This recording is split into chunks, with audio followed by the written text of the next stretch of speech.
Ciao a tutti da Paolo e bentornati sul canale Cibo Dentro.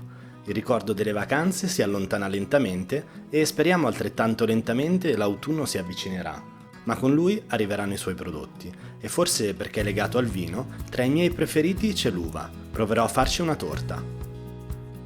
Un altro prodotto di settembre è il mais. Si trova sotto forma di pannocchie nei mercati di settembre e sotto forma di cornflakes tutto l'anno. È quest'ultimo che utilizzerò oggi per fare la base della torta all'uva. Ho sbriciolato 200 g di cornflakes e gli ho aggiunto 100 g di burro fuso. Queste sono le dosi che ho usato per la mia tortiera da 18 cm di diametro. Se la vostra è diversa, basta sbriciolare quanti cornflakes sono necessari a coprire il fondo della vostra e pesarli. Il burro necessario sarà la metà del peso dei vostri cornflakes. Mescolateli bene col burro e poi riempite il fondo della vostra tortiera dopo averla foderata. Per compattare bene il fondo usate una spatolina o semplicemente premete con il fondo di un bicchiere o un batticarne. Sgranate una decina d'acini d'uva e divideteli in 4 spicchi. Appoggiateli sul bordo della base della torta con la polpa rivolta verso l'esterno. Poi ricoprite il fondo con altri acini semplicemente tagliati a metà. Fatta la base della torta, passiamo alla farcia. Aggiungiamo un paio di cucchiai di zucchero al formaggio spalmabile. Potete usare mascarpone o formaggi tipo Philadelphia. Incorporate lo zucchero aiutandovi con un cucchiaio.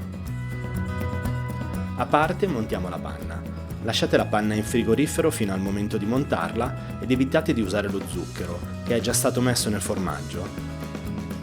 Se doveste trovarla poco dolce, fate sempre in tempo ad aggiungerlo dopo. Uniamo poi la panna e il formaggio e mischiamoli bene con una frusta o con un cucchiaio. È giunto il momento di dare alla torta uno spiccato gusto d'uva. Preparate un foglio di gelatina tenendolo 5 minuti in acqua fredda e poi strizzandolo per eliminare l'acqua in eccesso.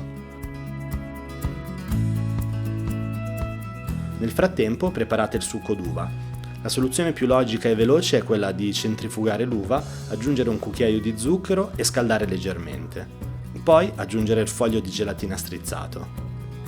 Se non avete la centrifuga, basta scaldare l'uva con lo zucchero in un pentolino fino a ottenere una tazza di succo. Poi filtrate bucce e semi, fate raffreddare un po' e aggiungete la gelatina.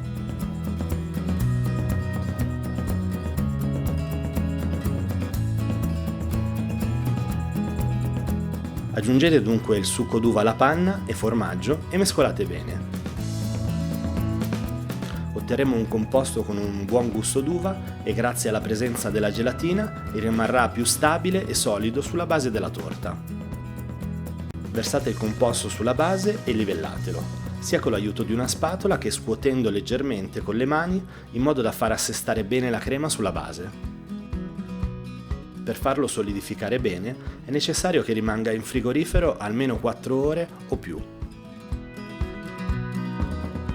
Una volta pronto, tiratelo fuori dal frigorifero e livellatelo bene con l'aiuto della spatola.